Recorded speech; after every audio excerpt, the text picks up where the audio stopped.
present here, esteemed judges, respected teachers and my dear friends.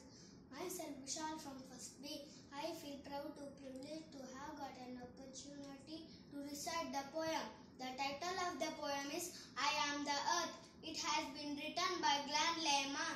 The poem is about the earth where we all live. Hope you will enjoy it. I am the river flowing.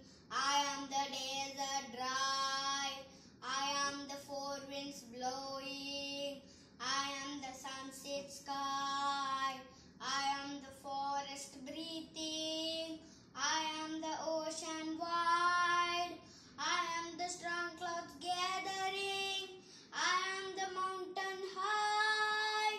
I am the earth. I am the earth. I am the earth.